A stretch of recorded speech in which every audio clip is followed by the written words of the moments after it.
Welcome back, everybody. We are William and Steve with whoamipodcast.com. I wonder how everyone is discovering us, whether it's through YouTube or Facebook or Spotify or Apple podcasts. If you Google my name, you'll find this podcast even more so than my earlier research papers. I just saw that today. Okay, today's topic is going to be about the masks we wear. I'm sure everyone is familiar with the concept that you put on a persona, a character, maybe in a different setting than in your privacy, and maybe in your home or with your family or whoever you're closest with. Let's say at work, you are different, right? You try to appear professional, like you know what you're doing. Yeah. But once you're honest and show vulnerability, you realize that everyone else is doing the same, and actually everyone could just drop the mask and be more of themselves and admit more of their weakness and shortcomings. But that takes courage. So I think everyone's familiar with that, but there are levels to it that might not be so apparent. And that you're not even aware of yourself. Yeah. So, can you think of other situations where we Yeah. put on a Like, show? I guess all the time. I like even Mm-hmm. like literally always like try to think of specific ones is an interesting one. I guess it's my brain was kind of like going down like why do we do it?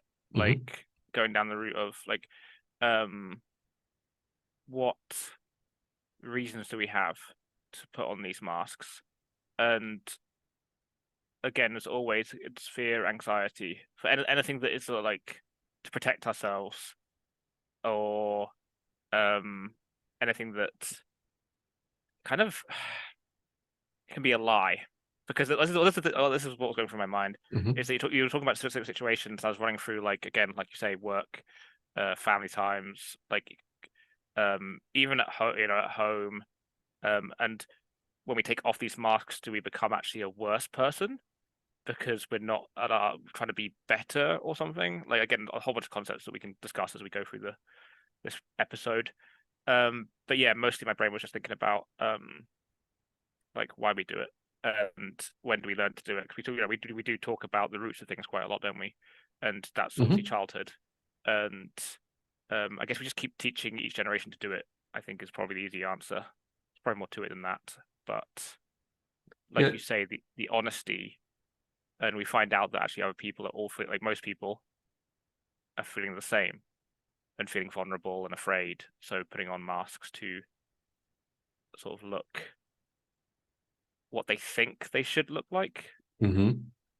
Because a lot of it is again perception. We talk about perception a lot. Let's use a fun example, and that is dating or flirting.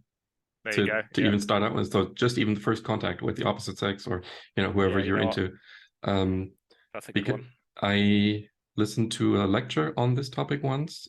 It was in the context of linguistics, but it's also psychology. And that is, um, at the end of a date, you might ask them, "Do you want to come to my home and see my art collection?" Yeah, So you are asking two things at the same time, right? yeah, So let's assume I have an art collection in my home, and when the girl comes to my flat and she shows interest in the art and not in me, then I save face, right? Then I didn't say anything wrong. I didn't mislead her. We just did what we said we would do. But if she shows a little bit of interest in my art, and I realize she's showing also interest in me, then we can move on to the second meaning of, do you want to see my art collection? And no, this is not something I've done. I don't feel comfortable using this phrase in particular. I don't have an art collection, and I don't try to get girls into my flat to have sex. But this is yeah. just a It's popular example. it's what happens. Yeah, people use an alternative thing to then um move things forward in a dating aspect. But even though this is not a description that fits me personally, everyone, including me, does something similar, something analogous to this. And so the lecturer was saying, what's going on here is plausible deniability. So you're trying to achieve something, in this case, sex, but you're also trying to not look weak, or you're trying to be in control of the situation. So you're keeping your options open and making it dependent on the other person's reaction. Yeah, I guess like your say plausible deniability. So there is two motives going on. The overriding motive probably is the reality, but you can't literally just say to someone, not very often can you just say to someone, oh, do you want to come back and have sex? Like, that's very rare. You can. It happened to me once. Yeah. with a prostitute. I was in, I don't know, maybe Budapest, and a woman came up to me and said something like, do you need help finding something? Oh my goodness. And I said, no, I'm fine. I wasn't, well, I guess I was kind of looking around and wondering what I should do next, or what I should see next. And I thought, okay, she might be a prostitute and she might be talking about sex. And I said, no, I'm not. And then I guess she wasn't in the mood for games and just said, do you want sex? Yeah. So it is possible. And obviously prostitution is different than looking for a partner. But I thought, wow, that's their job. That's their work. Wow, I guess it's not worth trying too hard or too long and just getting to the point at some point. Well, obviously in that situation, yeah. But yeah, the social dynamics we have, again, we talked about last time, will be cultural as well. Different cultures will date differently. So have different masks, different expectations, different ways of doing things. Courting in some countries will be different from others. Courting within different religions, different cultures, will be very different and require different masks. And it's, again, a thing to protect us from, again, embarrassing ourselves or navigating social situations which we don't necessarily maybe not understand or not know what's going on, so therefore, or not know how to approach something. So we all just adopt these ways of pretending. Like, what's interesting is it's very much like it's theater, it's acting, it's play, it's all very much a drama on the stage of life, as it were, where the actors are all, or the characters are all acting. And an interesting thing you mentioned, kind of to do with dating, but further along the dating line, that if you as you date someone, obviously you get to know them more. Like, you have these masks on as you date, and then often they get peeled back and you show the person the real you a little bit by little. But often those masks, again, it's a bit of a tangent, but those masks don't necessarily have to be not part of us. So like there's two different things, like I think we're talking about, is like we only show certain parts of ourselves, which technically isn't a mask. It's still part of ourselves, but we keep the rest of it hidden. It's a filter. It's a filter, like it's still us. And then there are like masks we put on that aren't necessarily us or who we want to be, but we put them in to fit in or to try and behave to be normal. And like, that's always an interesting thing to me, is like, what's my lie mask, what's my truth mask, kind of thing, what's actually part of me. And I determined years ago that it's all part of me. It's all like, I believe myself to be a sum of everyone I meet, because I absorb I choose, sometimes don't choose, behaviors from people. That's how we learn, we grow, we are affected by people around us. And I often just be like, without consciously doing it, just seem to take behaviors that I like and add them to myself, and try and stop behaviors that I don't like becoming part of me. And so I don't feel I have any masks, like, personally. I don't know about you. I don't know like how you feel about that kind of I idea. am in the process of discovering the many masks that I have. And you know how people let go of things and feel like a burden is lifted from them. I think Yeah. that's related to piercing through a mask Yeah. and no longer feeling the need for it. Well, first of all, becoming aware of it, and then realizing that this charade was not worth it. It may have felt like you're saving yourself from pain in the short term, but that in the long term, lying to yourself is unhealthy. So let's think about that process of dropping masks again in the example of a romantic setting. So when you meet someone for the first time, all the way to when you are so close to them that you basically confide everything in them. So those are the two extreme ends, you might say. And what is the process in between? I think dropping masks can sometimes be voluntary Yeah. and you know, through becoming aware, but usually painful, Stresses. Yeah. and Stresses. Pains. through Yep. conflict, or one person tries to force the other person to realize that they are lying. What do you think about that process? That's an interesting one. It's what I was going to mention a few minutes ago before I went on tangent. Was an example of a friend recently we were talking about marriage and partnerships and like living together and all these different concepts, and how they married quite young and recently have split from their partner, and now encourage people to live with someone before, because they didn't live with their partner before they got married. They got married before that, then obviously moved in together, and how the true person isn't really seen until you spend a lengthy amount of, like, I would say 6 months to a year, I think, if not longer. You start, those barriers, all those masks get taken off, and actually most people start to show their true colors in those situations and their true self. And obviously we can change our true self. Like, our natural behavior is something that we're stuck with for, like, unless you want to change it.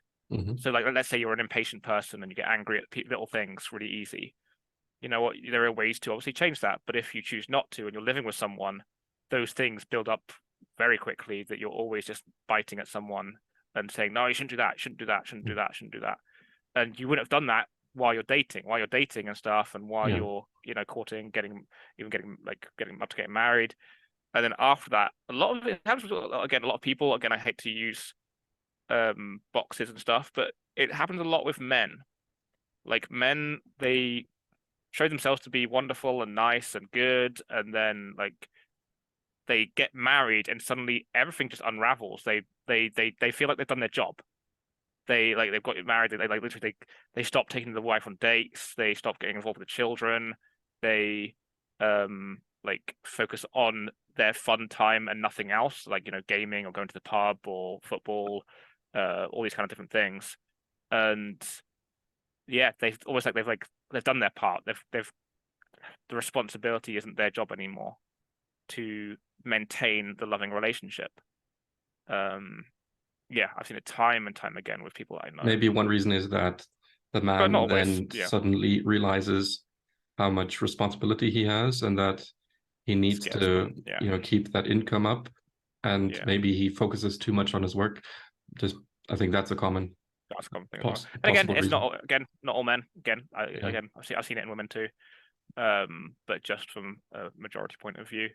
And as you say, it's I think it's a responsibility thing. I think a lot of men don't realize the responsibility that's going to take place once they're actually married and have kids and something like that.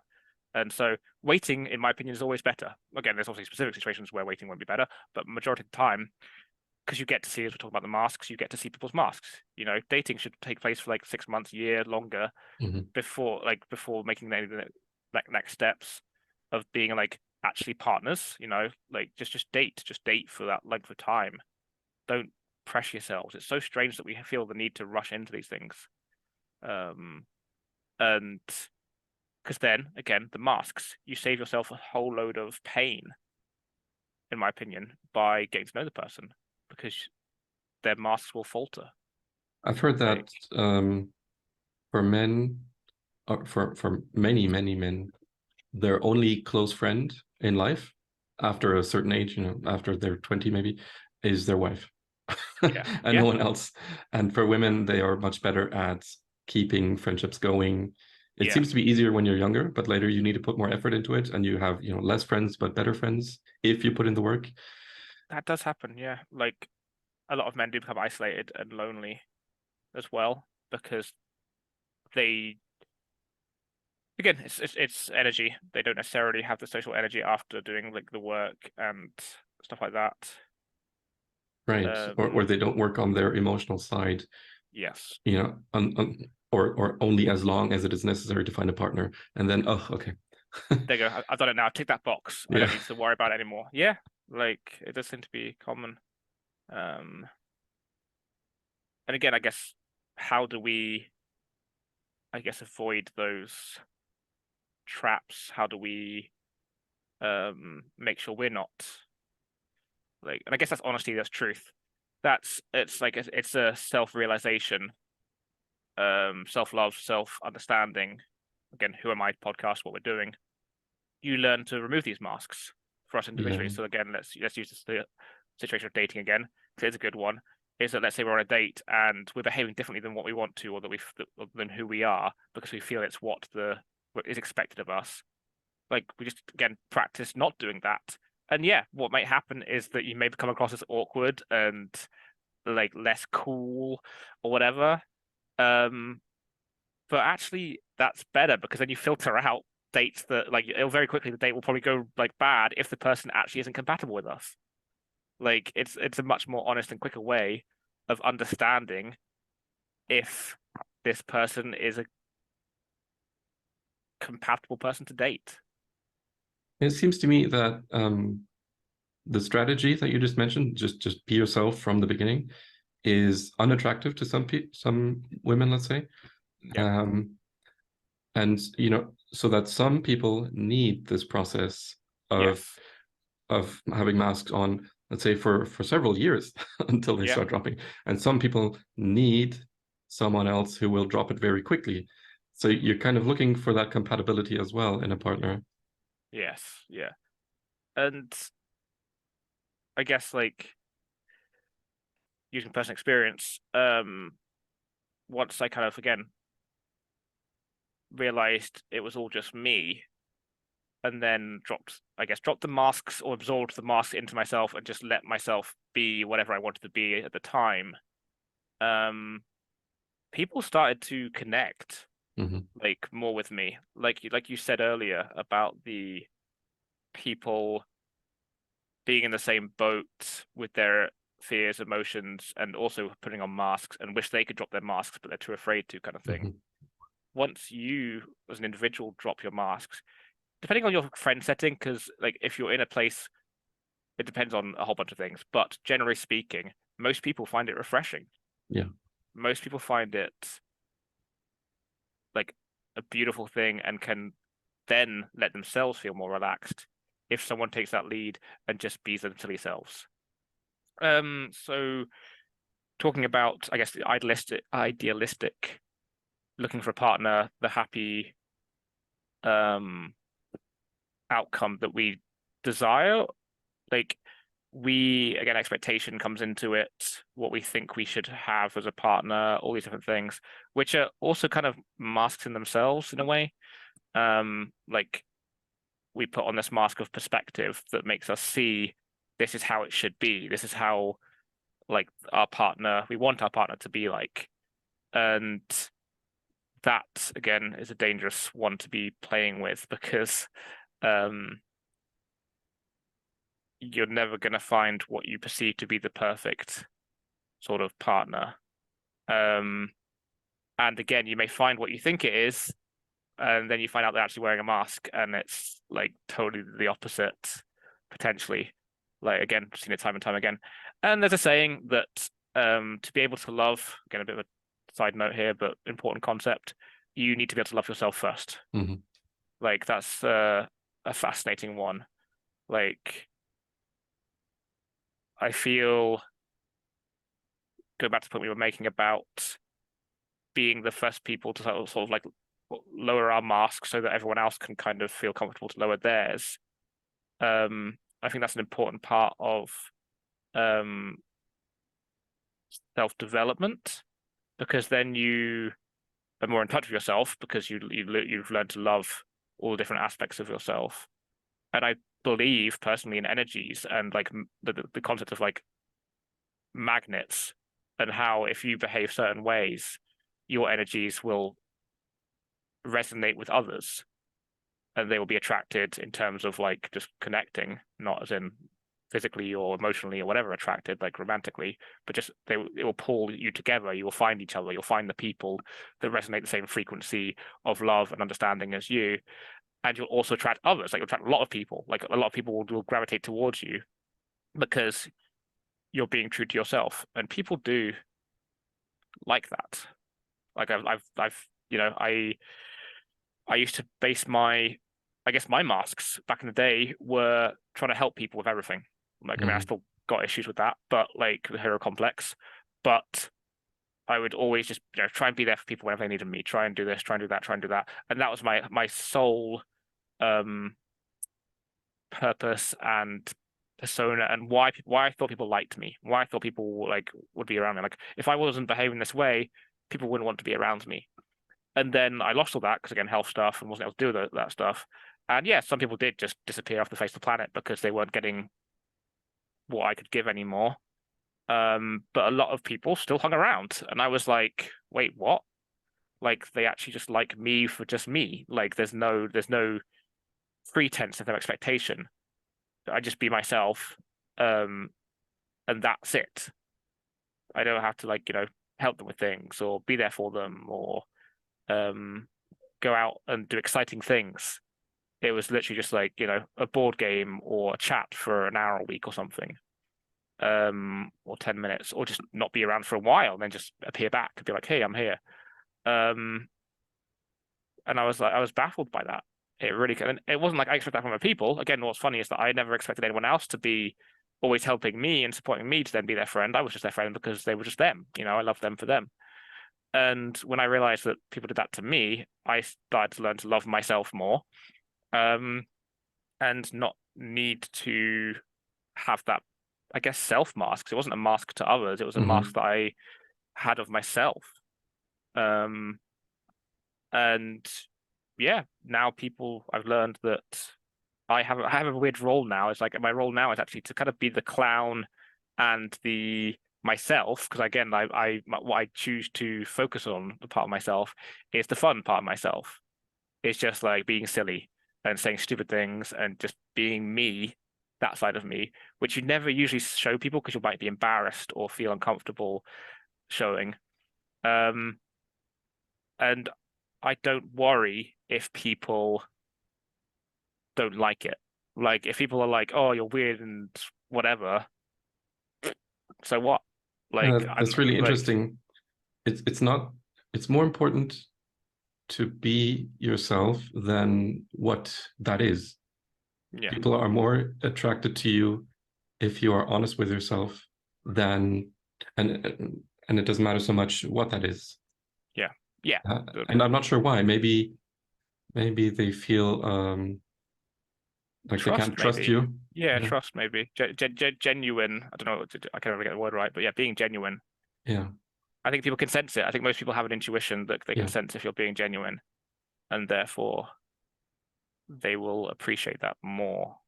And then again, be willing more to again speak to you, spend time with you. And again, going back to the dating stuff, is that when you go on dates, you'll very quickly learn who appreciates that side of things and who doesn't. Like if you're like again, being quirky, weird selves as we can be, and someone's like getting embarrassed and stuff, then you're not for them. You know, that's just not the way it is. And then if someone's actually joining in and being the same way or like having fun in their own ways, then yeah, there's potentially something there. I also noticed about job interviews that it's much more important. I mean, there are basically two things going on in a job interview. Do you have the technical skills and do you fit in with us? And the Yeah. second one seems to be more important. Like It does, doesn't it? Yeah. I mean, some companies will test you and test you and test you and will want to see certificates and will want to get opinions of other people you've worked for in the past. But in my experience, they're much more interested. They just trust you. They just trusted me when I said I can do this, and I'll be able to quickly learn what you need me to do. And then, what are you like personally? Will you be dishonest around us, or will you try to become our friend? Yeah. Can we trust you? That's why they asked that question, didn't they? They asked the question, tell us about your weaknesses. Like, tell us about things that you struggle with. Because it's less about what you actually struggle with, really. It's to test if you're going to be honest about yourself and are you mature enough to deal with your own weaknesses? Yeah. Or will we need to babysit you? Yeah. Yep.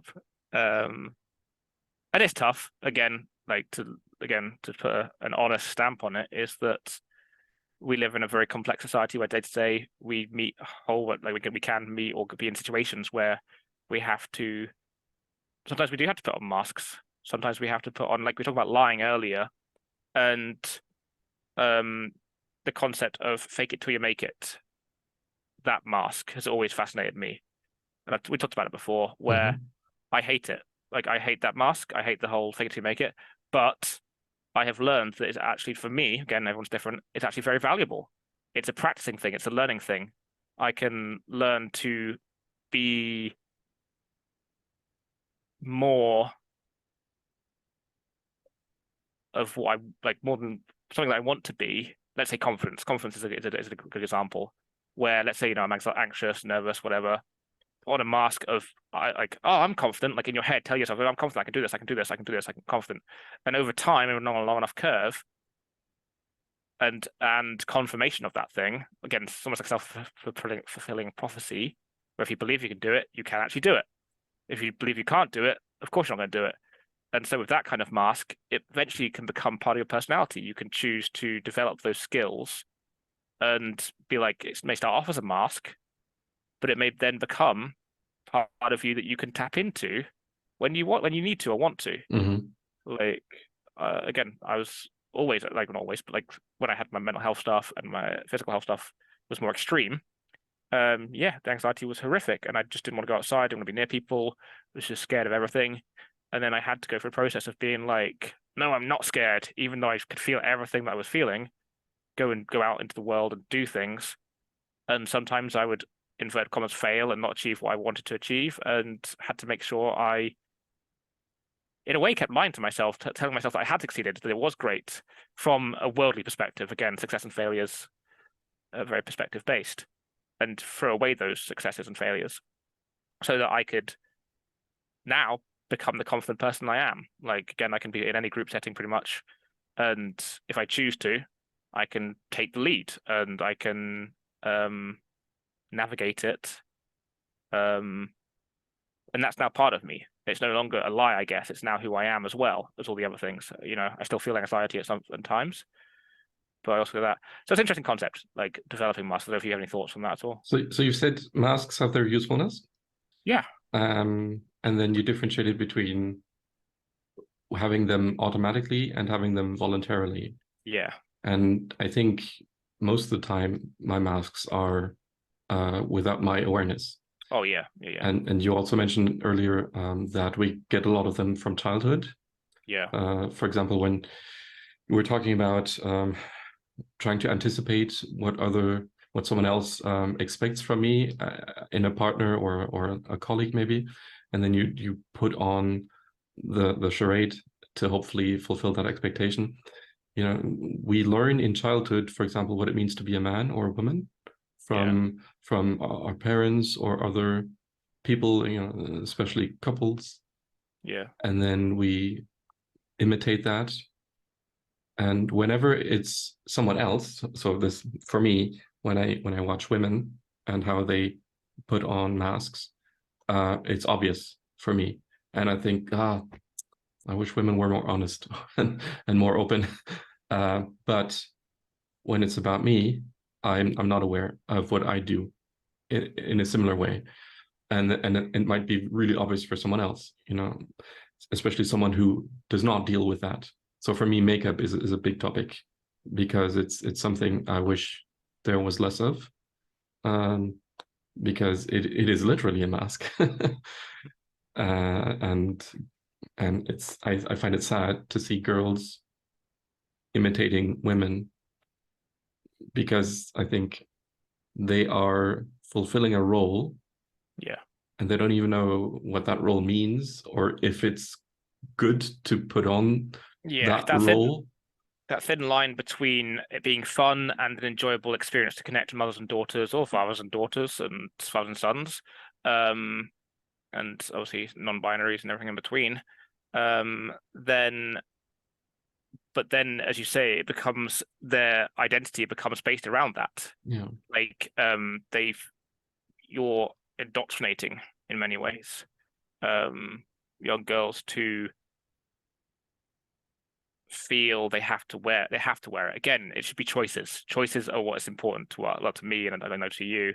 If someone wants to wear loads of makeup, awesome, go for it. Like, there's nothing wrong with that. It's good, it's healthy in that way. If it is just because you want to do it yourself, if you're trying to do it for other people, or because you don't feel happy in your own skin, then obviously there's a psychologically damaging situation there that's taken place, and it happens, as you say, so young, where from a young age that choice is kind of taken away from a lot of people.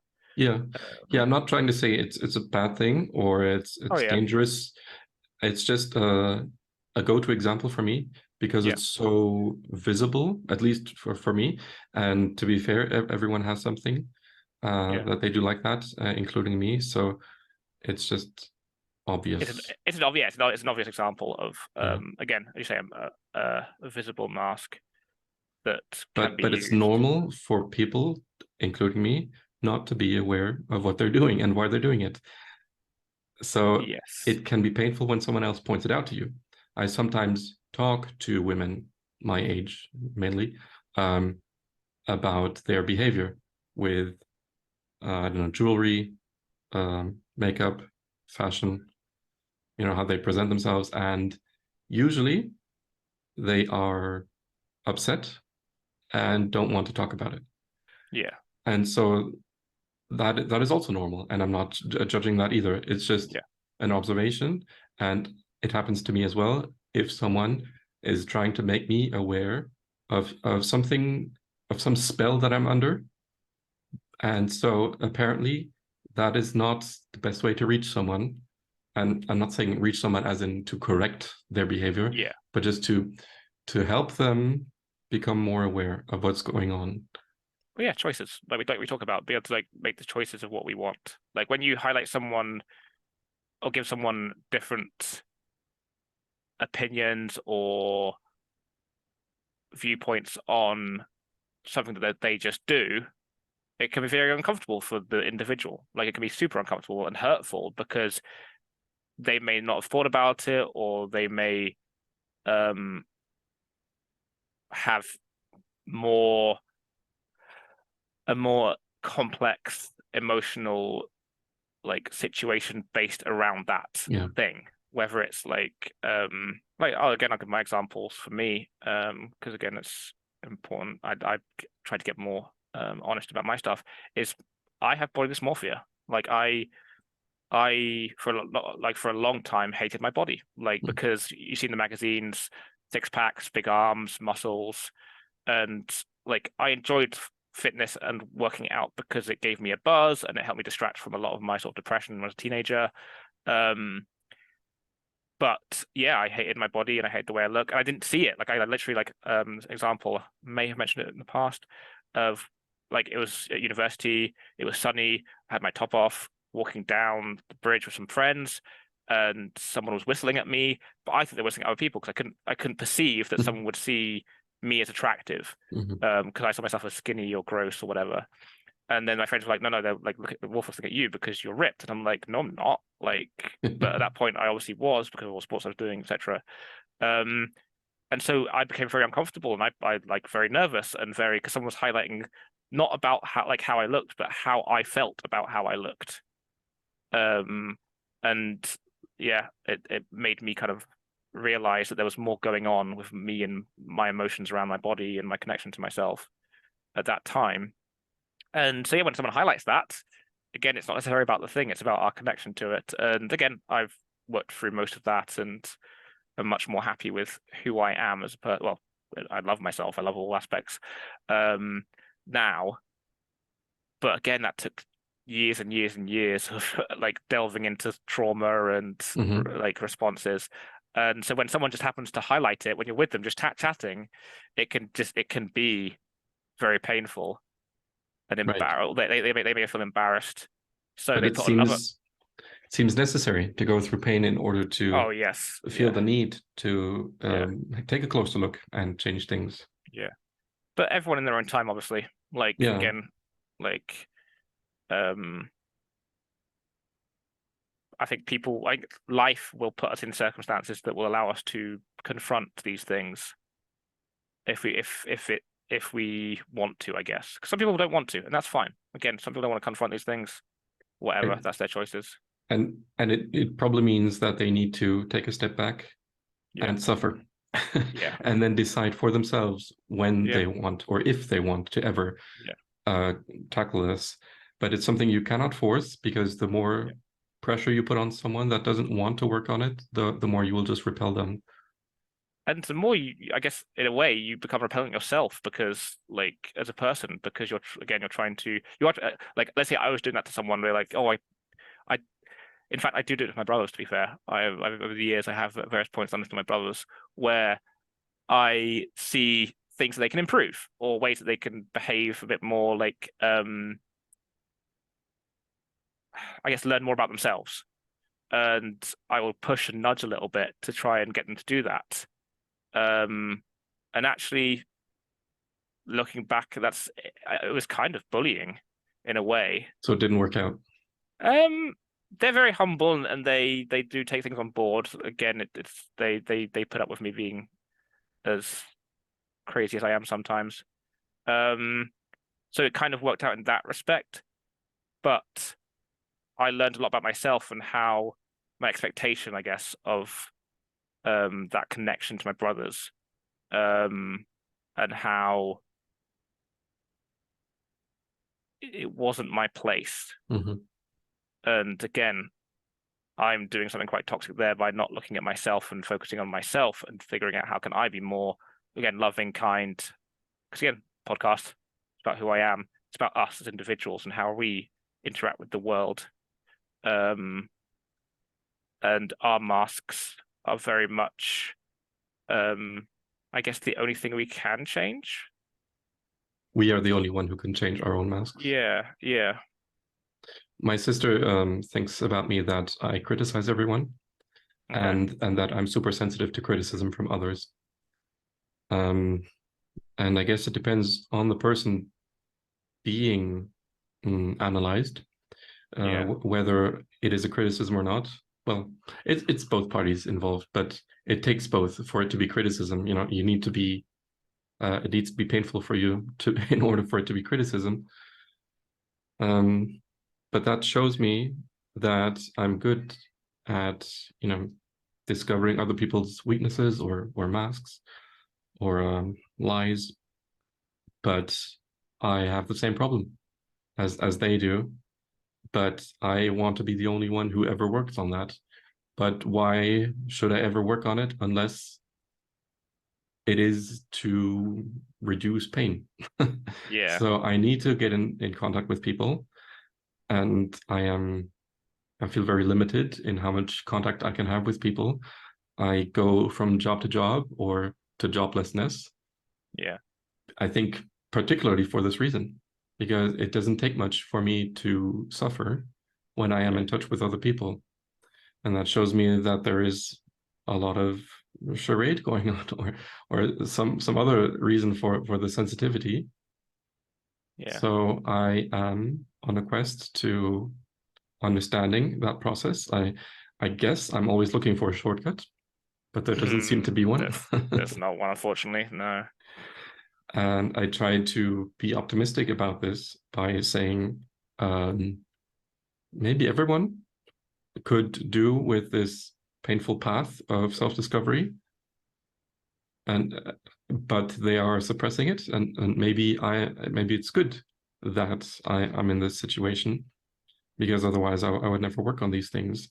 Yeah. And maybe it gives me more insight than I could ever have on it in a more convenient situation with less suffering. So that's how I comfort myself. Yeah. And feel fine with going through this. And I am finding deeper and less conspicuous ways of how I am wearing a mask. Have you ever been at this? Have you ever seen this wall?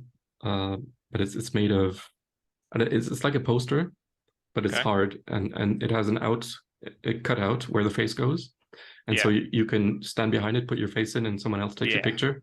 Yeah. I did that once, I think, as to pretend I'm a sumo ringer, Yeah. sumo Yeah. wrestler.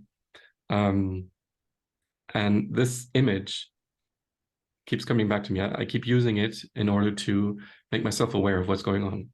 Yeah. I can slip into the role, participate in the theater, or I can step back and realize it is theater. Yeah. And this, even though we've talked about this, it goes so much deeper than what we talked about. Oh yeah.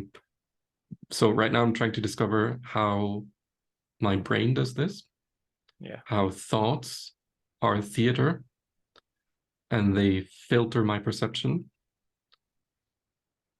not only of behavior, but of reality. Yeah. Again, it's fear. It's to protect ourselves. Our mind is so incredibly good at protecting ourselves from the things that might upset us. And it's so difficult to break down that barrier, to literally just be like, stop doing that, brain. Like, stop trying to protect us. Stop trying to put up these filters or these masks from being able to look at ourselves completely Right. and love that. Yeah. And what is it that we're afraid of? Yeah.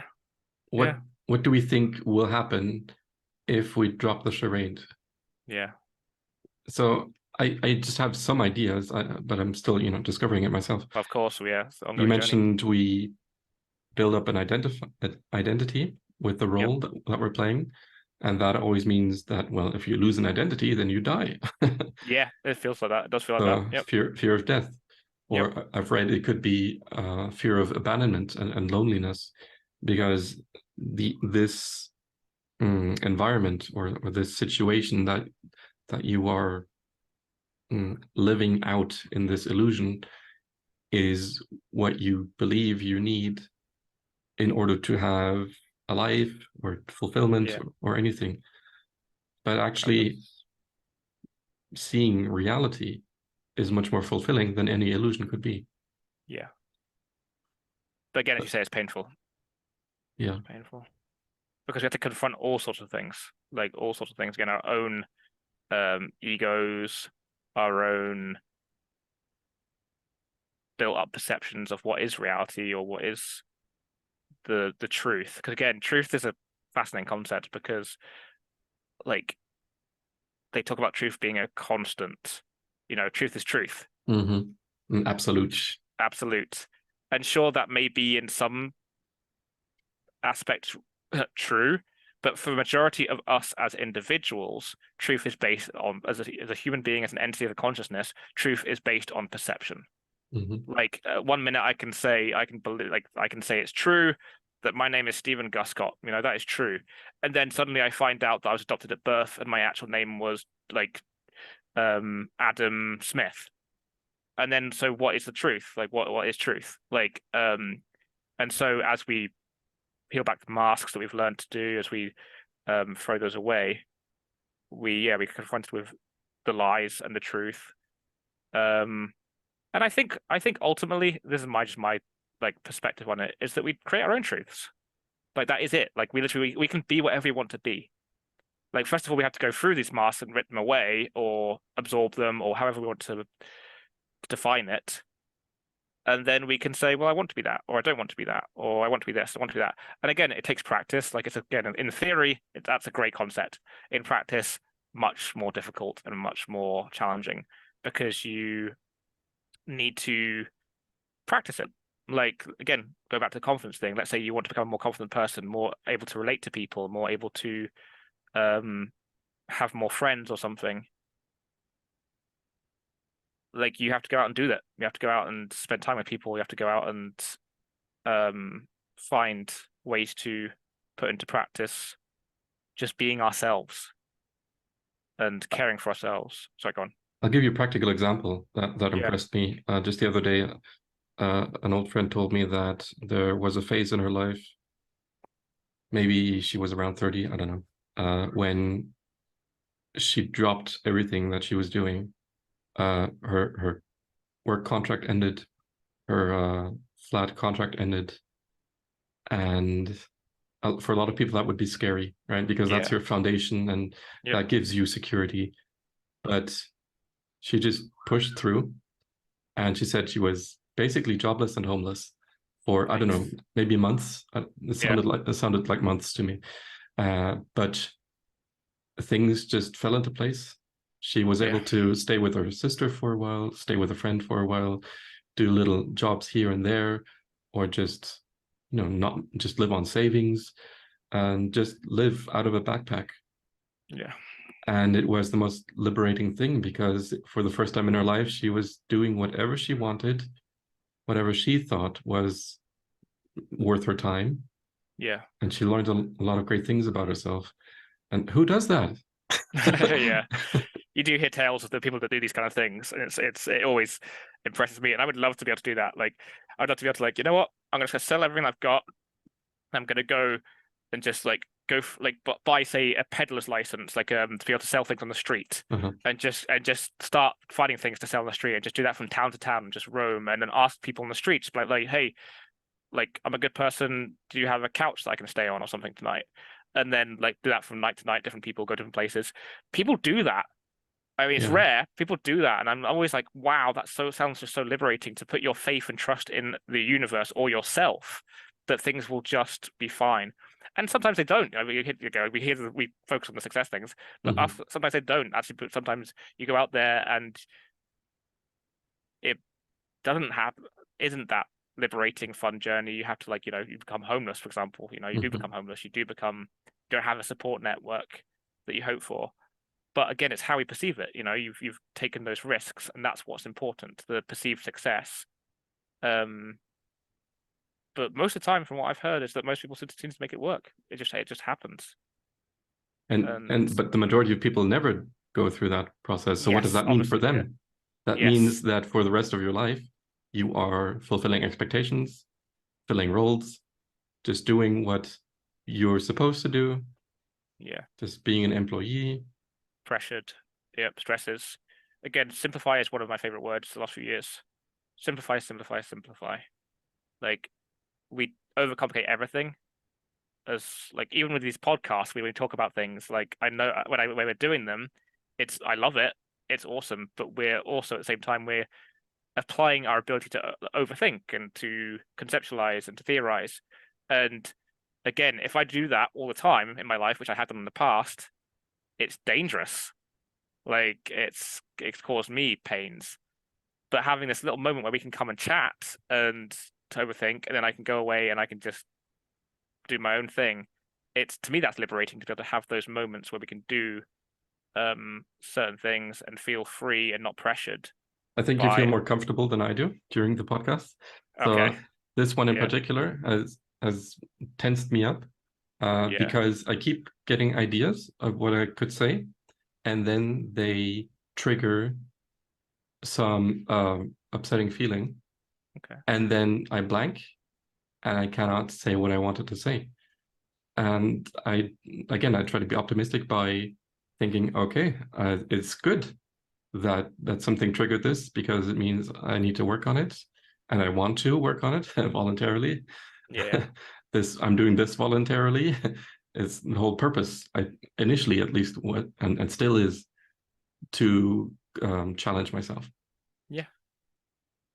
and to put myself out there, and thereby realizing how many different ways something is blocking me from fulfilling my potential. No, again, this podcast is a great way for us to both reflect and again chat in a hopefully comfortable environment because we're comfortable with each other, but talking about things that make us feel uncomfortable at times.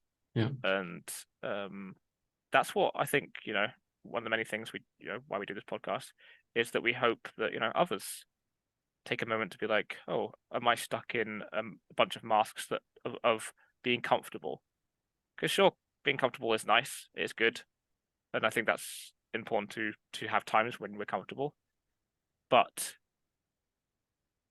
that can lead to is it apathy? Is that the right word? Where just meh. And without realizing it, we can slip into then depressions and these kind of things. Mm-hmm. So being actively able to confront ourselves through looking at the world around us, it helps us talk about things like our masks and how we can change those. I think this setting works for me because I'm able to control how much I expose myself to perceived threats, or and that you're facilitating. You're not judgmental, and that nothing depends on the outcome of this. Not my job, my survival, my reputation, whatever. That can all go away. And this is just to see where does this take me. Yeah. And this, if a future potential employer doesn't like what they see, then okay, doesn't have to make me afraid of doing this. No, it's realizing that you're again, no matter what happens, you are you, and you are wonderful and awesome being you. That's an important lesson that I learned, that even now, if you change nothing at all about yourself from now until the day you die, you can be proud of who you are. Learning that lesson and realizing that is a massive step forward in our lives as just entities and beings.